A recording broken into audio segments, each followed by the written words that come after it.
Okay, I think we'll wait a couple more minutes for people to finish trickling in, and then we'll go ahead and get started. But in the meantime, I hope all of your winter quarters are going well so far. And thank you for coming to our winter 2022 info session for Engineers for Exploration. So as well, people are still trickling in. Basically, this overall format is we'll have the PIs introduce themselves and just give a quick intro to Engineers for Exploration. And then we'll basically have each of the projects present for a few minutes on kind of what their project is and sort of what the sort of skills they're looking for this quarter and ways you can get involved. We'll have a short time for questions between each, maybe just a couple. And then at the very end, we'll have more time for questions. And we'll have some more general information about how to apply and how to get started and whatnot at the very end of the session.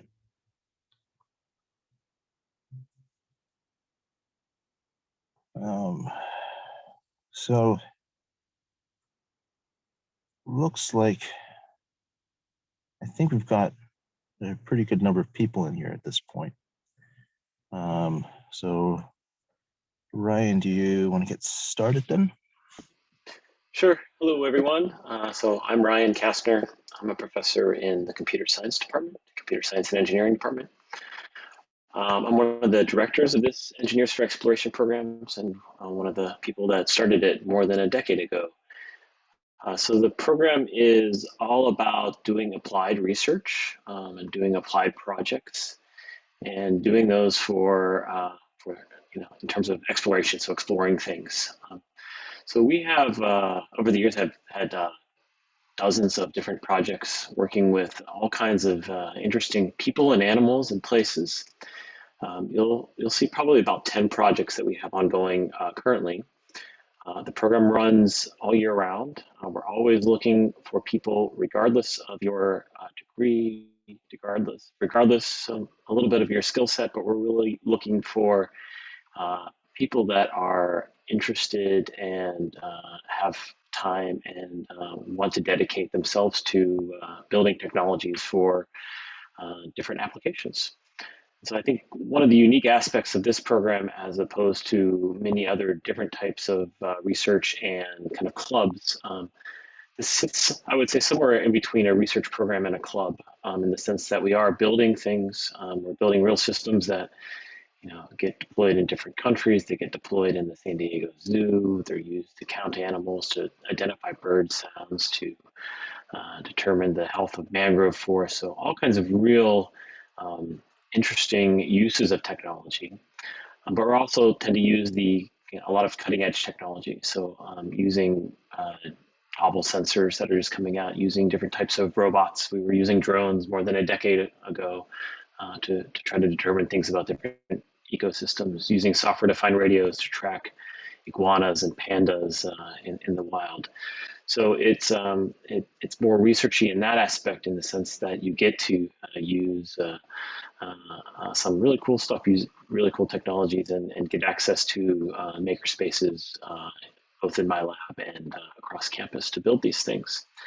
And you get to work with some really great people. So you'll hear from the leaders today, the leaders of these different projects, and those are largely UCSD students, undergraduates, that maybe 2 or 3 years ago were kind of in a similar spot as you, and they found this program and decided that they really were interested in this aspect, this applied research. But you also get to work with scientists and ecologists, marine scientists, biologists, archaeologists, so all of our collaborators, and those are the people that we're building these technologies for. And if you dedicate yourself and work on these projects for years or a year, you also have many opportunities to go into the field to do these. And we're starting to do these field deployments. We did one last summer in Guatemala. We have one upcoming in Jamaica, and hopefully a number of other opportunities as well that will be coming. And like I said, you get to build real things. So we've been operating through the pandemic. It's disappointing to everybody, I'm sure, that we're remote again. But we've been, having people access the lab and getting people access to these materials throughout the pandemic. So we're one of the few programs that I think have really been able to do that and given graduate students and undergraduates the opportunity to still build things. And so I would imagine that would continue as well.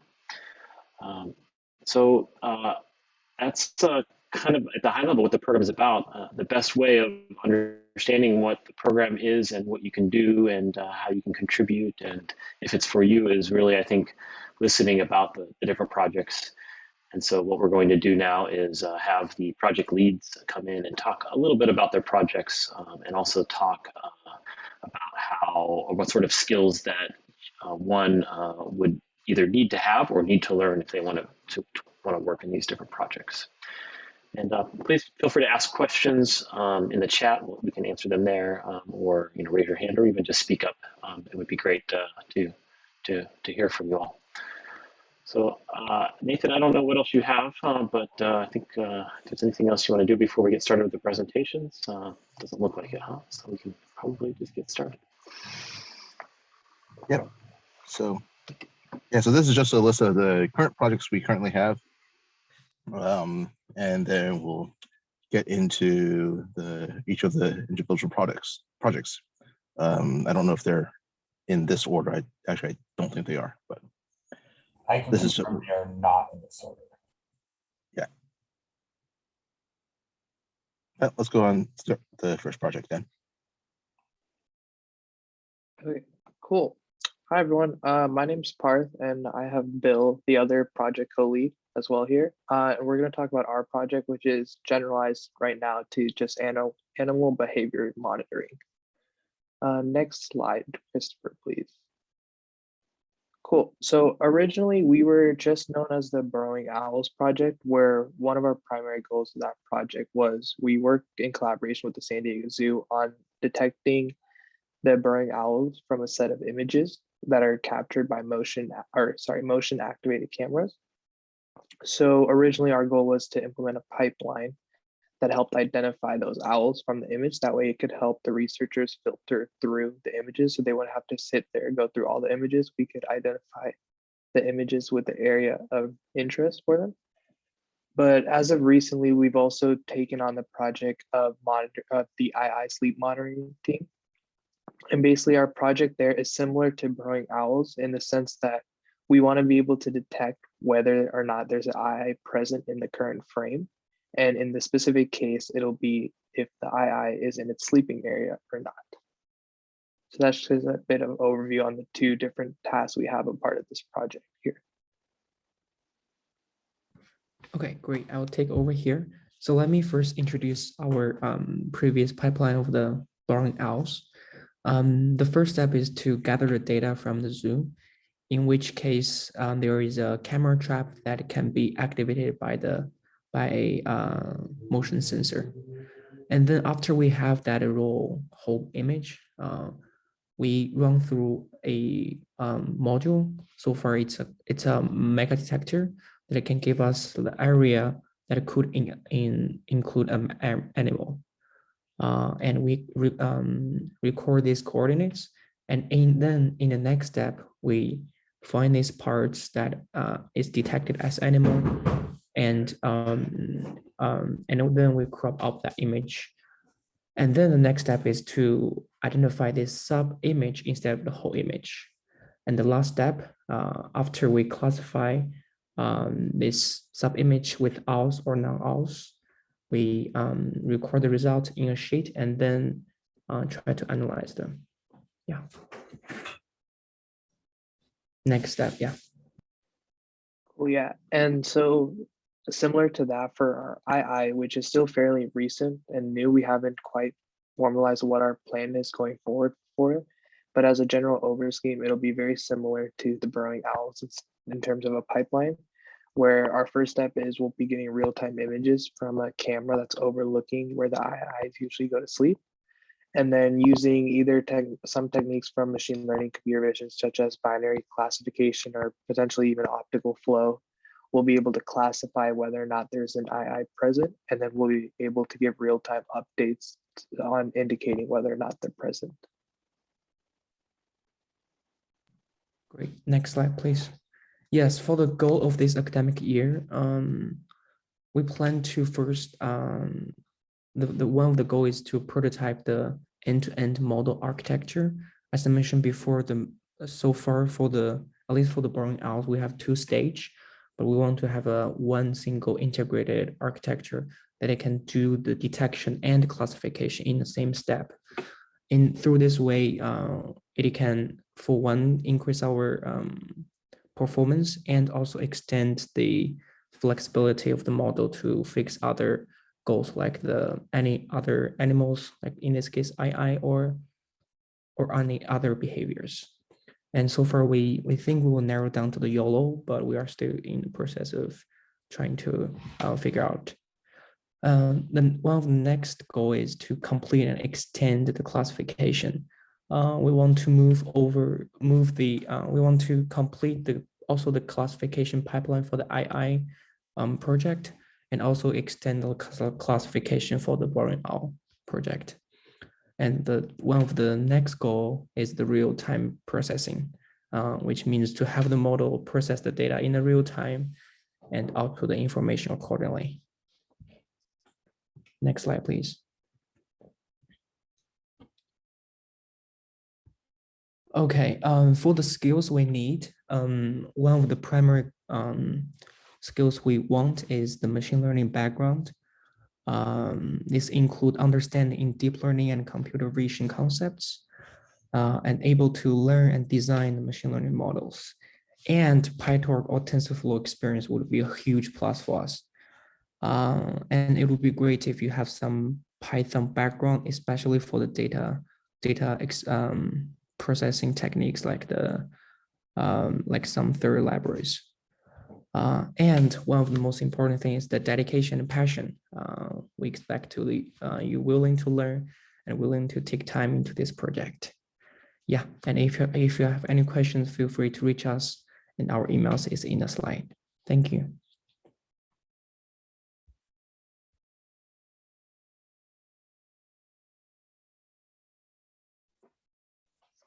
All right, hello. I am Sean Perry. I'm a project lead of the Automated Acoustic Species Identification team, and I'm going to talk a little bit about our project. Next slide. All right, so our project mainly focuses on trying to understand how to measure biodiversity. Right now, we're living in an unprecedented time of biodiversity loss, with climate change and dehabitation really wreaking havoc in biodiversity.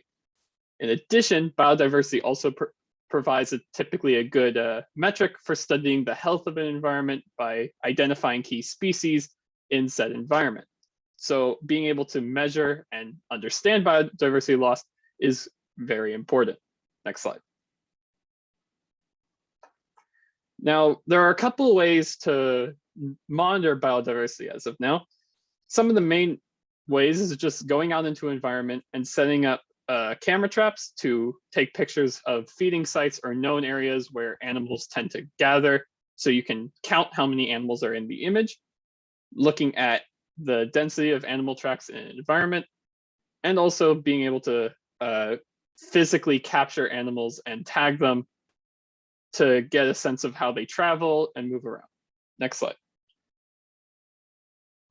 So with these metrics, you tend to gather a lot of data, especially with camera trap arrays.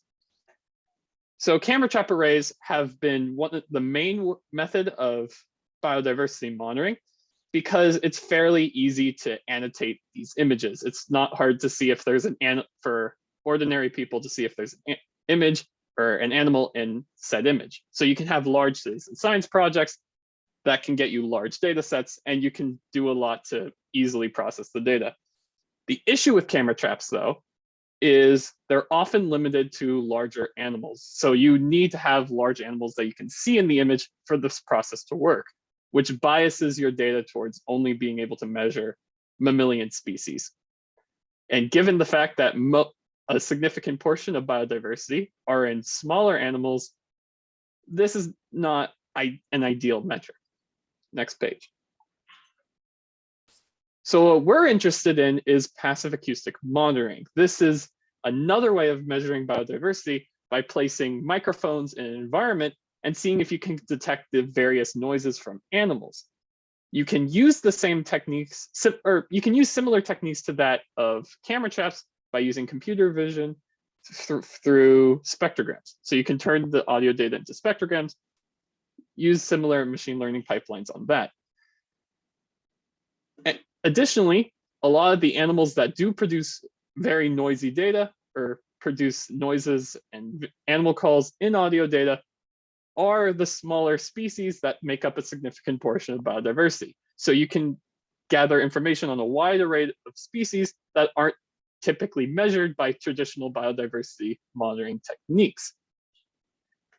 In addition, you can have these audio recorders can be low cost with minimal invasion to the environment. The issue is the data. It's very hard to get a large data set of labeled locations of where audio events occur in said data. In addition, it's also hard for laymen to be able to annotate this data because it's not immediately recognizable if a call is, say, a bird or an insect.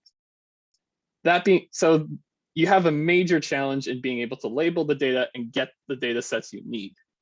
Next page. So the San Diego Wildlife Alliance, so this is San Diego Zoo, in summer of 2019 deployed 35 audio moths, so microphones for passive acoustic monitoring, in the Madre de Dios region of the Peruvian Amazon to collect various bird audio and see if they can identify species. They collected almost 1,500 hours of audio data, which is a whopping roughly 4 terabytes of data. This is a lot of data to go through by hand, so you need automated techniques to go through it.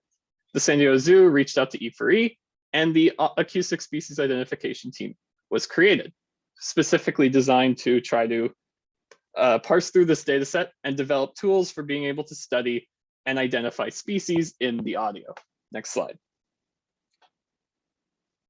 With the tool sets we've developed with the Peruvian Amazon, we have also been looking at doing some local deployments to try to gather data from endangered species native to the San Diego coastline. So we did a deployment last summer using our own audio moth devices, where we deployed about 10 audio moths in the Scripps Coastal Reserve, which is 5 minutes away from San Diego, from UCSD. So if you go from 64 degrees and then just basically go west, you hit the Scripps Coastal Reserve. Our goal was to study the California gnatcatcher along with some other birds in order to develop tools and pipelines to identify this endangered species in a critically biodiversity hotspot environment, the coastal sage scrub. Coastal sage scrub, big biodiversity hotspot, currently being threatened by property development in California. We collected about 1 terabyte of audio data and are working to process that data using various machine learning pipelines such as BirdNet. Next page. So our goals for this quarter is threefold. The first of which is to continue developing our human automated labeling system, or human audio labeling system.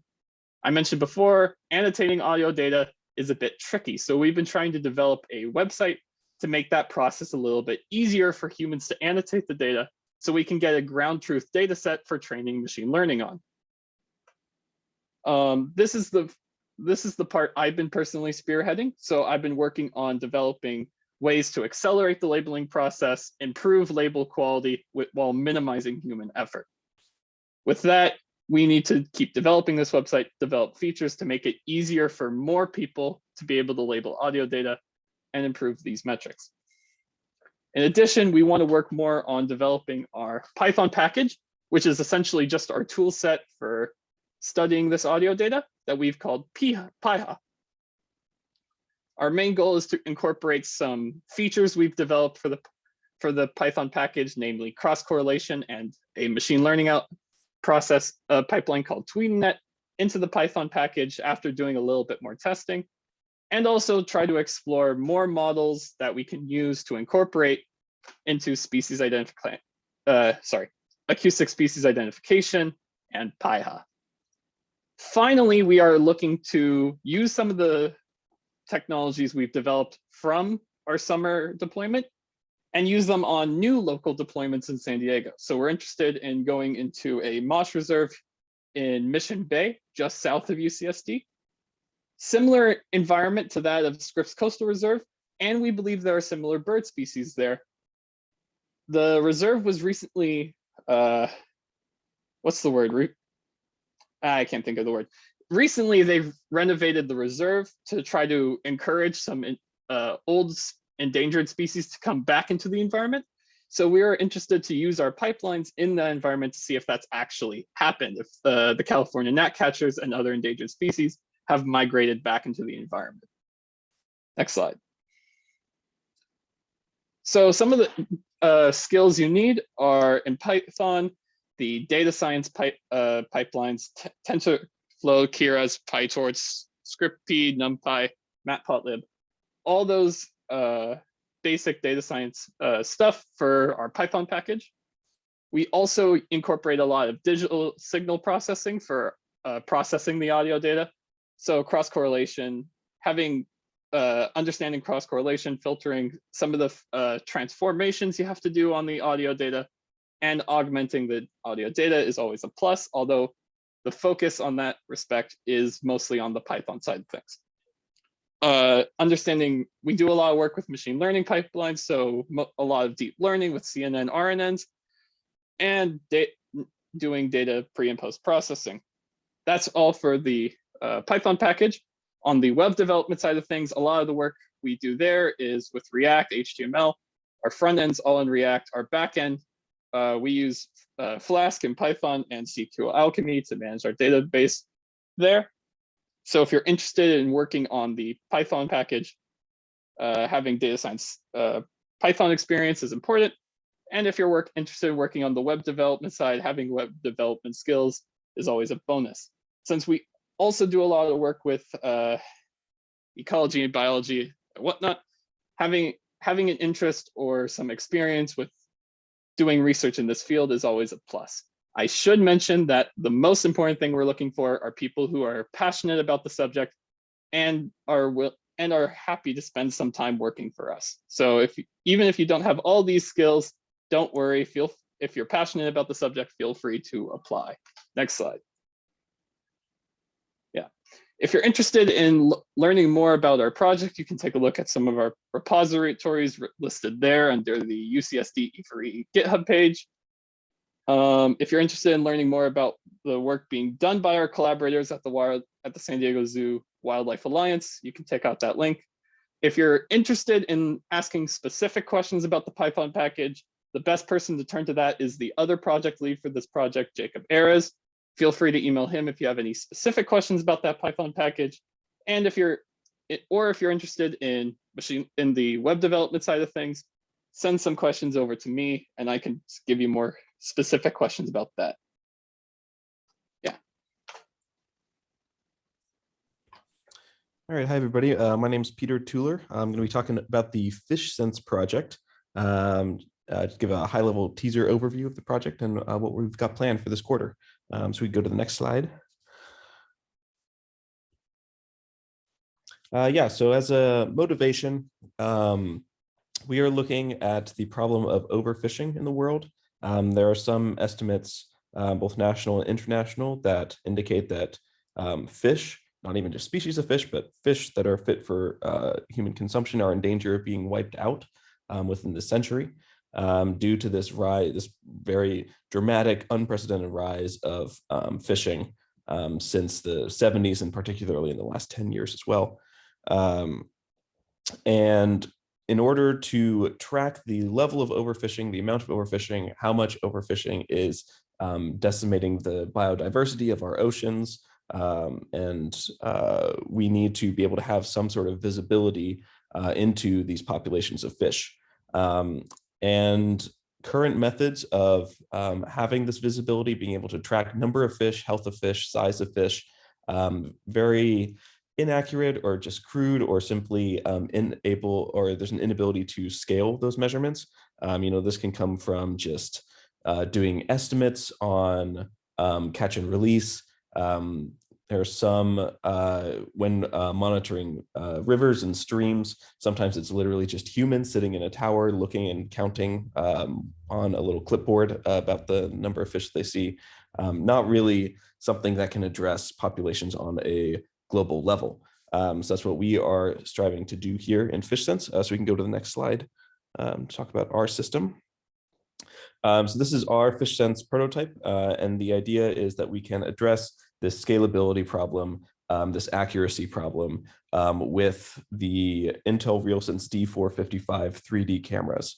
The idea is that these cameras are small; they're about 6 inches wide, as you can see here at the very end of the glass plate in that photo on the right. These are small, they're cheap, and they're also very accurate for when compared to cameras in their same price and size range. Because what they do is they capture both RGB data, you can see in the bottom left there, some data we gathered at the Birch Aquarium, just a normal picture, and then accompanying that picture, perfectly aligned with it, is a depth image that it uses. And with each pixel of that depth image, we can get a precise estimate of how far away that pixel is in the scene. And then from there, we can make pretty sophisticated estimates of the geometry, the volume, and the length of the fish, all of which are very important markers on a population scale level about the health and relative abundance of the population. And again, with this being so low profile, inexpensive, and the system itself being relatively robust, our goal is to be able to make so many of these that they are used by citizen science divers. So we can deploy a fleet of these to begin with a regional scale, but the idea being it could scale up easily. And then we can start making estimates about populations as a whole. So if we go to the next slide, I can talk about our goals for this year. Again, this is just a very high-level overview. If you're interested in knowing more about the project, you can contact me directly. But for this quarter, we are looking to assemble and validate our version 2 of our prototype. What you saw on the previous slide was our first version. We are going to be decreasing the size of it, increasing the capacity, the compute capability of it, the storage capacity, and increasing the frame rate of our camera as well. So just an upgrade on pretty much every dimension of it. Those plans have been mostly finalized and in the process of getting finalized this week, and we're going to be finishing our parts ordering and doing all this assembly ASAP, because we are looking to have these tested and ready to deploy up and down the coast of California in June, and so and potentially earlier as well on a smaller scale. And so what this particular deployment is going to be for, we're going to be having these cameras deployed on ships that are up and down the coast, and the sailors on the ships will be able to either take them in the water or use them on the ship deck and point them at fish that they are capturing and get instant size measurements without having to break open rulers or calipers or anything like that. And especially if they're underwater, they can be a little bit of a farther distance away from them, and it just makes it easier for them to track the data that they need to track.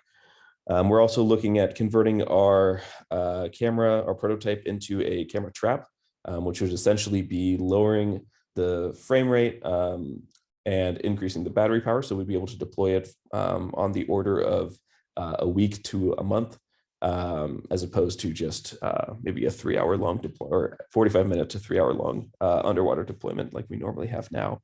So that'll be useful for other potential deployment opportunities, and something that the biologists that we've been working with have always been very interested in.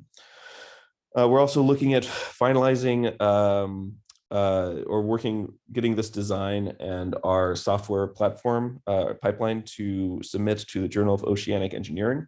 We've had a publication this past quarter that we submitted to, or we presented at Oceans 2021 here in San Diego. And this is essentially will be the sequel to that paper. We've upgraded everything, and we want to now submit for a higher visibility venue.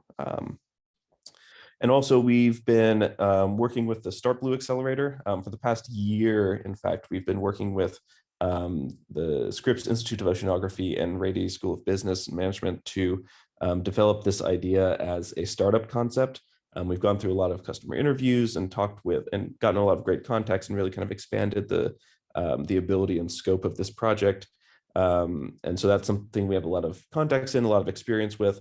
And so if you're interested in pursuing an entrepreneurial aspect of engineering, I think this is a great opportunity to do that. And we've made a lot of great progress in that so far. But we can go to the next slide. I can wrap this up. Yeah, so skills needed, programming with C++ or Python. This is will be a lot of the biggest part this upcoming quarter. Once the prototype version 2 is assembled and validated, we're going to be needing to develop firmware for it.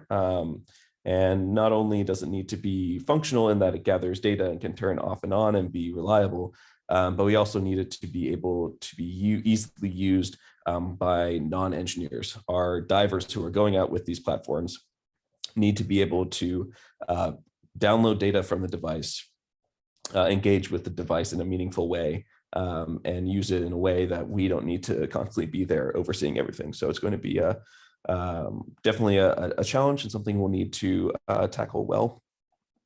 Also looking for people to be involved on our data science and processing pipeline, getting this 3D captured data and being able to train models to detect the fish and do our length measurement automatically.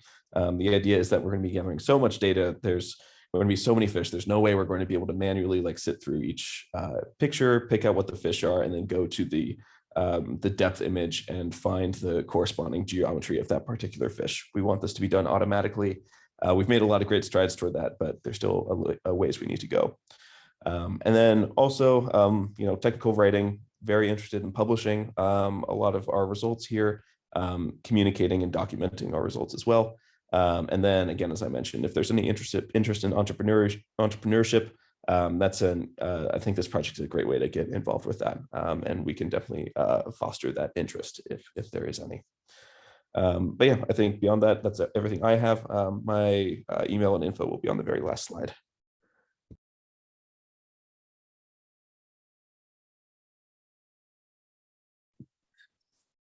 All right. Hi, my name is Mia Lucio, and I will be giving some information on the radio telemetry tracking project and describing some of our goals for this year. Next slide. So for the motivation for this project, to start, radio telemetry is a common tool used to track animals. However, traditional methods of tracking on foot with a directional antenna that's seen here in this photo can cost a lot of time and physical effort. This is because this method, typically one would point the antenna in different directions until it picks up a transmitter signal, and then you would proceed straight in that direction until the target animal is found. This clearly from this photo, you can see how this can get difficult. There's very large bushes that you would probably need to get through. So especially on uneven terrain or areas with large physical barriers, this can become a very difficult task. In order to make this process of tracking animals easier and more efficient, this project was made with the goal of creating a drone-based system that is reliable and efficient. Next slide. So this project started as a collaboration with the San Diego Zoo's Wildlife Alliance. This year we have a couple of deployments that we are working towards that each sort of come with their own requirements.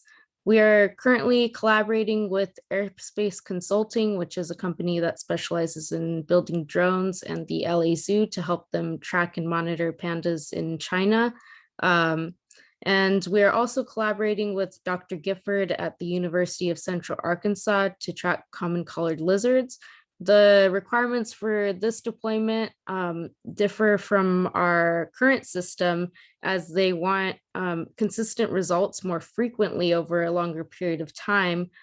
I believe the constraints we talked about were results every 10 minutes over the course of several days, which isn't feasible for a drone to carry out due to battery limitations and maintenance to the drone.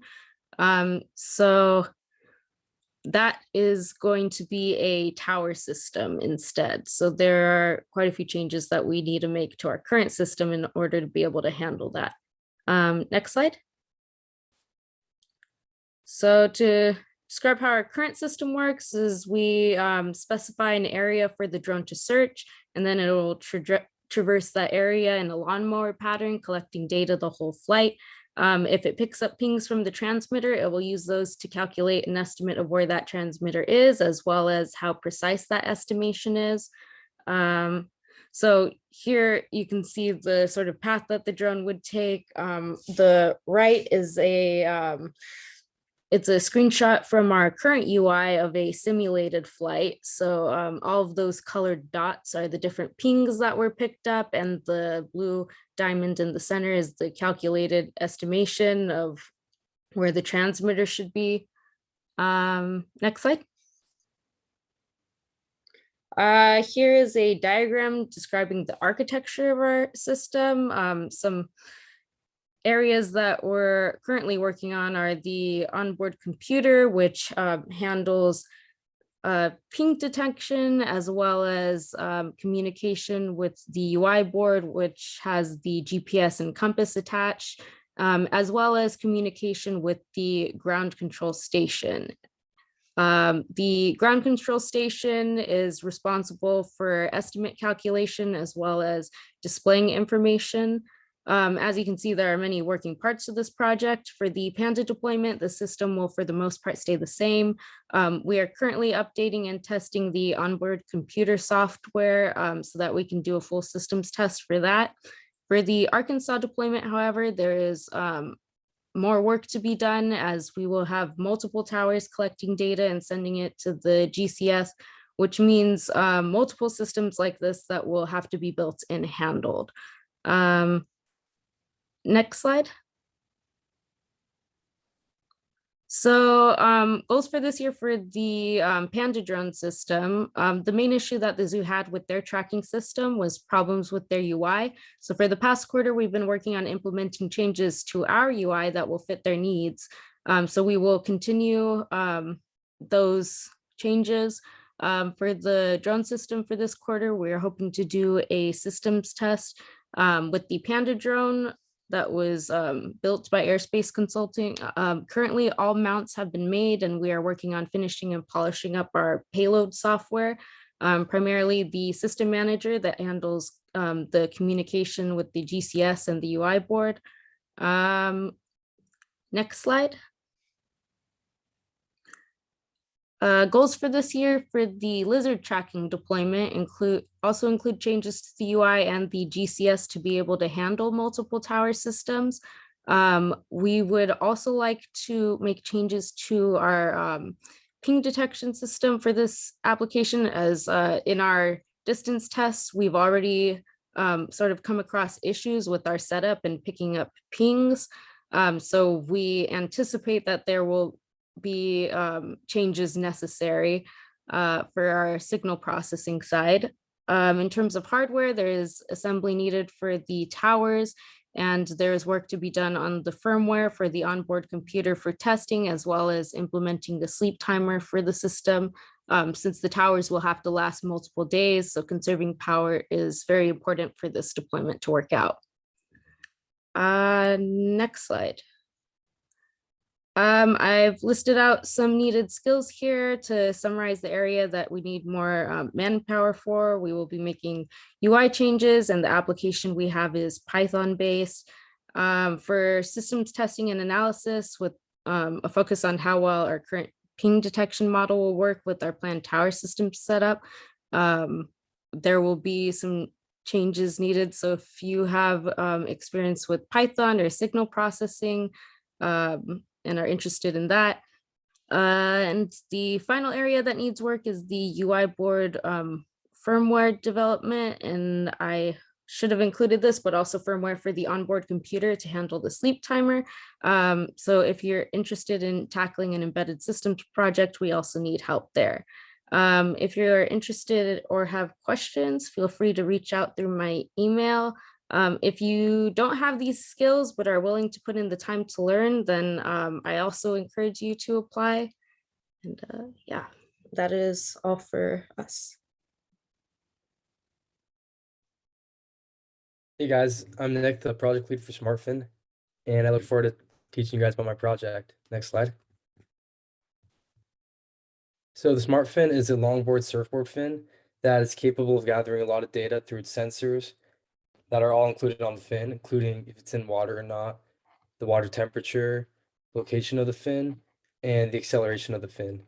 And from these sensors, we will be able to produce other information such as wave height. Next slide.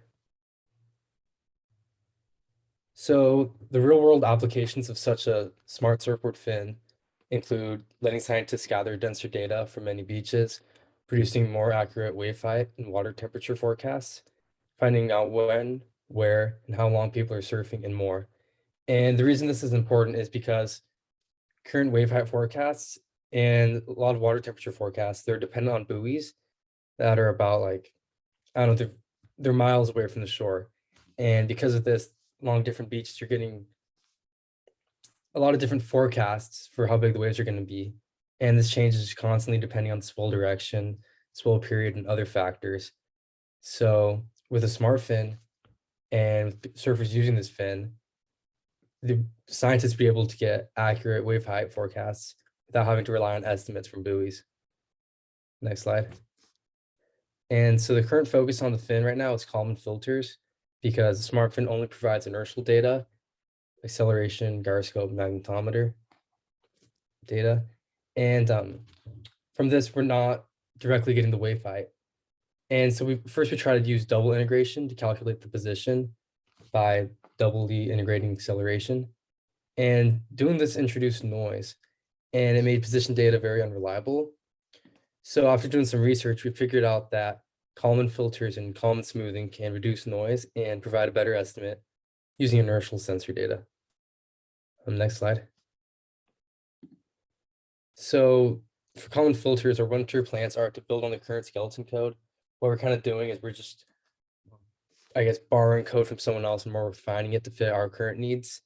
So noise adjustment matrices will be acquired after we analyze or calibrated data from our fin, and we'll need to test through loop closure and cross-checking with occasional GPS readings. And of course, look into more Kalman smoothing algorithms. Next slide. So another part of the project that we need some help with is thermal design. And the current temperature sensor does not have enough, it's not responsive enough to generate useful data. And we're thinking of different ways we can do this. One possible solution is moving the thermistor closer to the fin surface. Another idea we had was replacing the thermistor with an alternate design. So if you guys get involved with the project, this is some of the questions that you'll be asking yourself. Next slide. And so for the skill sets we need for Kalman filters, we'll need someone who's familiar with Bayesian filters. And for both aspects of the project, we'll need someone familiar with Python data analysis. For the Kalman filters aspect, we'll need help with digital signal processing. And for thermal design, we'll need someone with mechanical design, analysis, and prototyping skills.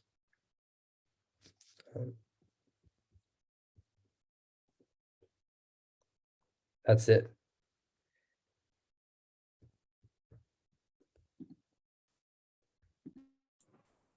Hello, I'm Giovanni. I work on my Archaeology VR. I've done it throughout my undergraduate studies. It's allowed me to cultivate my interest in applying game technologies outside of entertainment. And currently I'm an application developer at Qualcomm Institute, working on a metaverse-oriented Unreal Engine application. So traditional methods of data collection in archaeology were doing things like drawing illustrations of findings, hand drafting tunneling systems, taking photographs to share with others. And so E3 wanted to help explore additional methods like 3D reconstruction using various remote sensing technologies.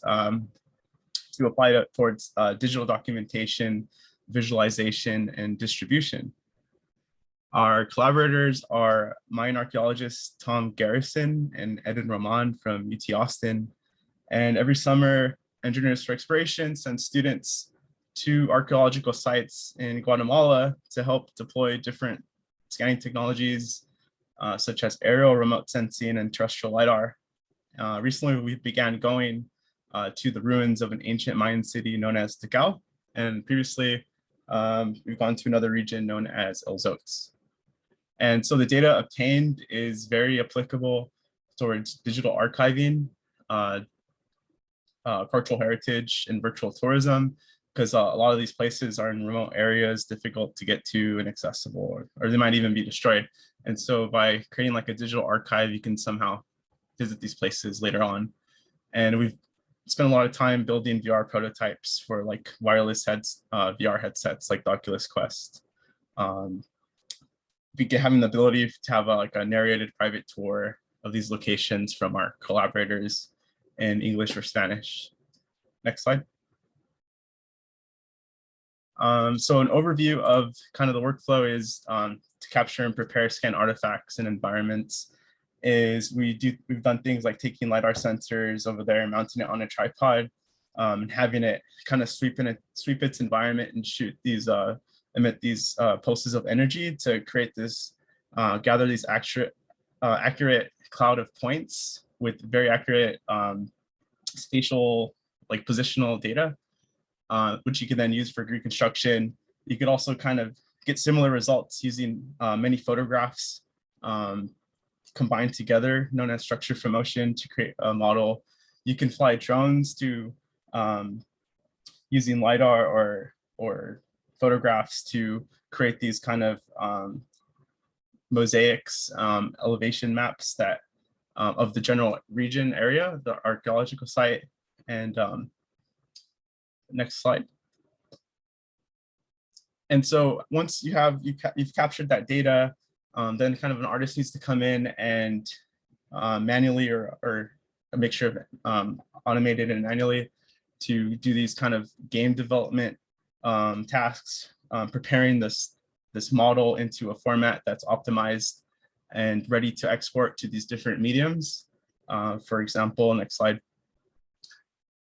So once that data is cleaned up, you're ready to import it into these different kind of virtual reality desktop games, augmented reality format. And so we've built things in Unreal Engine like a model viewer to import these models and take screenshots and set various like environmental conditions like lighting. And next slide. And so this is a video of our prototype in Unity, allowing people to find objects like this spider monkey bill artifact and listen to audio narrations and just explore this site that we scanned. Next slide.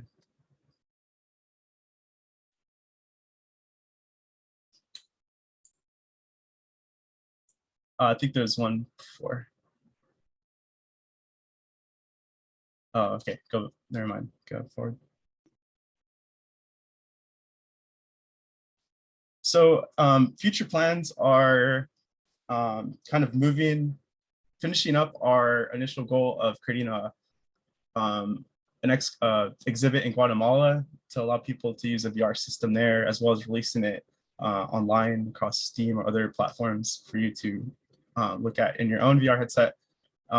Moving over to Unreal Engine 5, which will be being released this year, which comes included with a lot of features that apply to this project, like the ability to import raw scans without having to go through this optimization stage. You can just import these like very dense models, realistic models, and view them inside of the application, create these larger environments. And so being able to scale these kind of local visualizations of inside of the excavation to the exterior, and even broader than that to nearby sites. So this is a screenshot of using Houdini 3D tool to generate an environment procedurally. So once you gather this kind of data, DEM, digital elevation model, of the landscape region. You could also assign these colors and populate the world with different things. But also highlighted are the areas that we've visited, that we've scanned on the ground with terrestrial LiDAR and taken many photographs that we've built models of. And so it's kind of being able to scale up this model and combine it all into one. Next slide. And so that's another kind of experiment preview in Unreal Engine using a plugin called Cesium, which is related to geographic information systems. So Cesium gives you that ability to have this Google Earth-like platform to build on, and kind of we can build on it and host these kind of broader visualizations that encapsulate all these different resolutions that we've scanned. Next slide. And so that was kind of going over documentation and visualization, but like, how do we share and distribute this with other people? We can visualize them on these cave systems across various universities. We could host them on a headset. Another interesting thing is kind of hosting an application on a server that renders it for you. And you just connect to it through a website. So you don't need that compute power. You just need an internet connection, and then you can go to this website and you could gain like full access to these intense like visualizations that a server will take care of. Next slide. And so since this project is VR, a VR project in game dev, a lot of the skills are kind of related to that. So if you have experience with that, things like creating 3D assets in a modeling package like Blender, being able to like model, as they say, box modeling, or texturing assets. This whole workflow is kind of similar to creating environments for this, and also the same thing with game programming, creating menu systems, UI, interactivity, using Unity or Unreal. Those kind of overlapping with video games we play kind of come into play here, and just general interest in XR, VR, and as well as geographic information systems like ArcGIS, beginning to support game engines and offer their own plugins, so you can import your data that you would normally use outside of for other reasons. So reach out to me if you're interested, and thank you. Up next is Baboons. Hello, everyone. My name's Chris, and I'm the Baboons on the Move project lead. So for us, we are looking at trying to track baboons in Kenya, specifically on the Laikipia Plateau. And we're trying to do this using drones like many of the other projects. So in order to do that, we fly a drone above various sleeping sites, and we try to use image processing, computer vision, and machine learning to try to pull these baboons out of the image. So in order to get kind of the entire frame and view, sorry, it's the next image. In order to get the entire frame and view, we basically need to fly quite a ways up in the sky, about 80 meters. And here, these baboons are very, very small. In fact, if I were to pause this video without kind of the temporal information that you already have by having viewed a little bit of this video, it becomes very difficult to pick out baboons and differentiate things from baboons from like rock features. So kind of an interesting aspect of this project ends up becoming, how do you incorporate temporal knowledge into into any of your vision algorithms? because without it, it becomes virtually impossible for us as humans, and thus by extension, the computer to be able to identify these animals. So let's see. So kind of before I get into the details of how we do it, want to just kind of show from the same video that I was showing you before, this is kind of the end result. These white blobs determine where the animals that we have found are. And if I were to have overlaid this with the previous video, you can see that they match up fairly well, but it does miss a number of baboons that just kind of stop moving, which kind of gets to the crux of the issue that we're trying to solve. So, but before we get there, we'll talk a little bit about the steps. So we find the common features. So and the first step to be able to turn this into this is basically trying to compare multiple frames. But in order to compare the frames, they need to be in the same coordinate space. You know, the camera can move from frame to frame. So you need to figure out kind of where that camera is from one frame to the next and undo that motion. And the way that we do that is by finding common features, matching the common features, estimating a transformation between those common features, and then applying this transformation and interpolating to try to maintain as much cell pixel accuracy as possible. So I'm just going to quickly kind of go through that. So we use some algorithm that determines the common features. You can see the common features here between this and a rotated image. In this case, I have rotated this image to give it a bit more, to make it a bit more obvious that the rotation, most of our rotations and transformations and skewing is a lot less severe than this. We then determine which sets of features match, and then we compute a transformation matrix that takes this form to figure out what this rotation was, and then rotate it, and that's kind of, and then we can compare the two. So this kind of goes over a brief step of what we do what's the actual comparison look like. So from here to here, we took each one of these sets of two frames and we intersected them. That produces just an image of the background, pulling out the foreground. And by combining these, we then end up with what just becomes a single representation of the current background, which we can then compare against the entire image to determine how well it matters, or to determine what the foreground is in the current image. So it's important that to note that these are the foregrounds of previous frames. So, and actually I'm going to go in a little bit out of order. So kind of some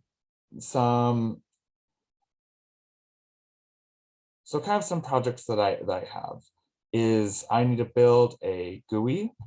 GUI's already started, but I'm looking for hands to kind of help with that. And we're going to do that by using TypeScript, actually, in this case, and a combination of Python and C++. And the front end of that GUI is written in React and is can be hosted either on web or an Electron app. So if someone's interested in web development and a little bit of vision, this would be a good project for you. We're also working on improving our metrics site. Again, React and TypeScript mostly. So those are my two kind of web developer tasks. We're in the process of merging C++ port and doing some tests on it. There is someone who's already working on that, but if you're interested in that, I can definitely open it up definitely be open to have more people help on it. We have a particle filter that we previously created, and we need to merge that. There's some bugs in it, so it would be a bit of a debugging task to try to produce good results and then merge that in. That's mostly written in Python right now. So for that, you'd also want some linear algebra. The other thing that we need to do is we need to merge a Kalman filter that we've created. This guy's written in C++.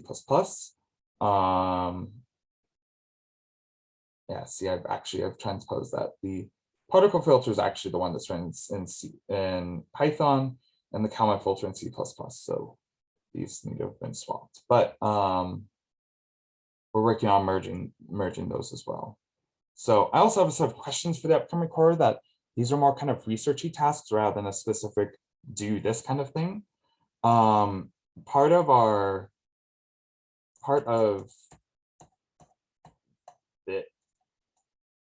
the step to generate from here into these black and white images is we convert the, excuse me. We need to convert these, these color images here into a black. I cannot get to go past this. Okay, into a black and white image like this. And right now we just use the OpenCVs convert to black and white, or convert to grayscale. And a little bit of analysis suggests that there is a more preferable kind of color space to transform it into something that's a little bit more custom. So kind of that's what kind of this first question here refers to is what is that color space and how do we estimate it? The next one is that we have that kind of a part between doing motion tracking and then doing blob detection. We have to do some noise filtering, and right now our noise filtering actually throws out a lot of useful information. So is there a way that we can use some sort of network to reduce that? Then there's another question in general, can we use a neural network to kind of estimate, to kind of determine where the baboons are if we feed that neural network multiple frames, and is that even something that's tenable? And then we have previously done analysis using PCA to determine whether or not our data set's separable. And if anyone has any ideas or suggestions on how to kind of continue to determine if our static data set is separable without the motion, that is another kind of topic that we're interested in pursuing. So if anyone has any interest in this or has any further questions, my email's here. You can also reach out to me on the E3 Slack with any further questions. So Nathan. Yeah, so thank you all the project leads for those productions. So if you are interested in getting involved, then you can fill out the intake form, which is linked here. We'll also, if someone could put it in the chat, that would be really great.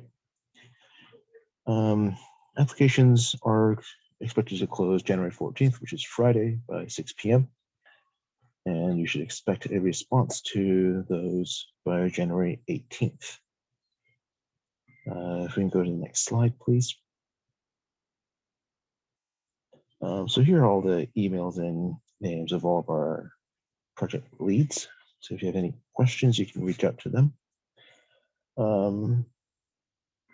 And let's go on to the next slide real quick. And then I'm Nathan, so I'm the staff engineer. And then you have the emails of our two directors, Ryan Kastner and Kurt Schurgers. Actually, is there another slide? I think. Okay. So at this point, we'll go ahead and open it up to questions from anyone. Go ahead and either put it in the chat or speak up.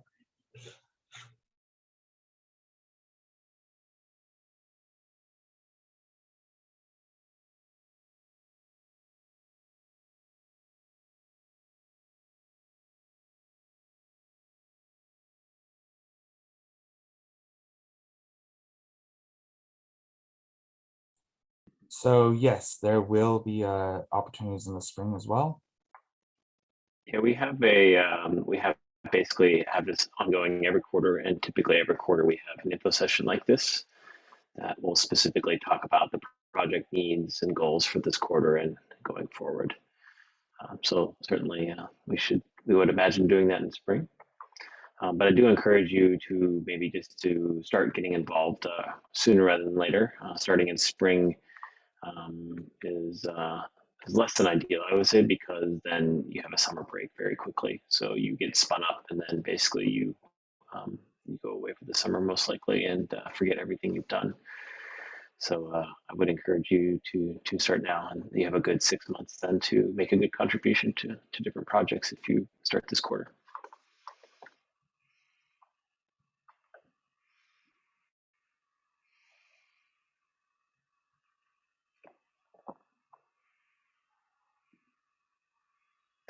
And I think the big thing is don't be overwhelmed, and please do fill out the forms and be persistent. If you are really interested in a project, then let us know. Fill out the forms, and if you don't hear anything, reach out to me and the project lead and tell them how interested you are and ask them what you can do. That's the best way really to get involved, is to show that you have a lot of interest and have a lot of dedication, and that those are the people that do best in this program. Not the people that have the best grades, not the people that have the best background for these projects. It's the people that are willing to put time in, and I think once you do put the time in, you tend to get a lot out of this program. Everything in general, when you put something time into it, you get a lot more out of it. But I think in this program in general, you get a lot more out of it as you get to start moving up and leading other students and participating in expeditions and talking more with scientists at all of our different collaborators. Question whether or about not the slides slides. will be, yes, they will be available. Thanks. I will be posting them in a couple hours on our website, as well as onto our Facebook event.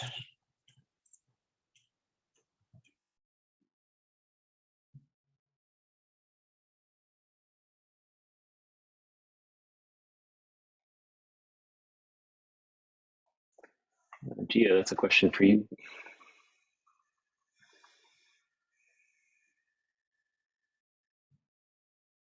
Hello.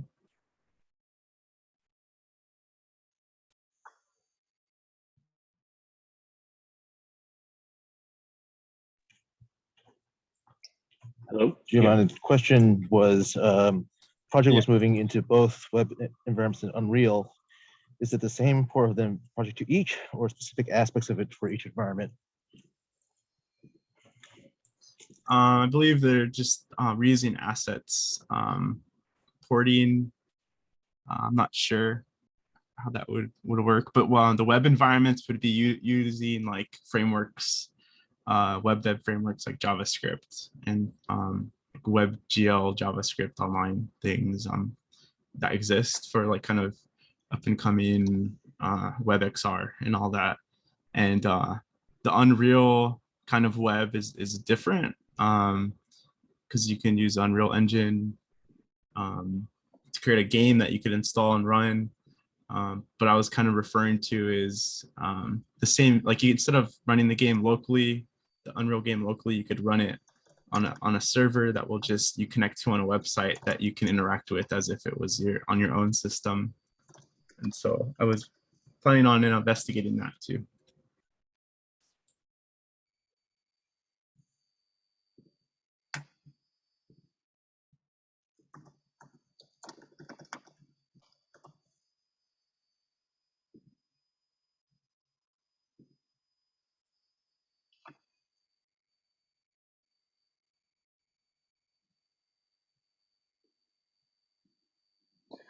Question from Daniel. I assume you're a non-UCSD student, or you're asking for someone else.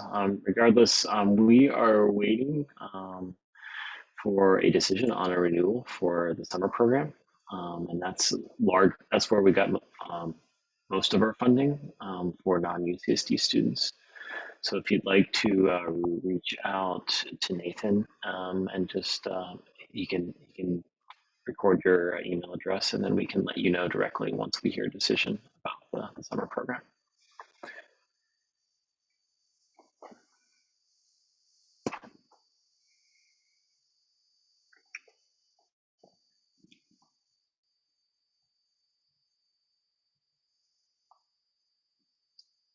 Okay, I think people are dwindling. So thanks again for joining us, and I look forward to seeing you all in future remote and in-person meetings, hopefully sometime soon. And please do fill out those forms sooner rather than later, and we'll be in touch with you. Thanks again. Have a great week.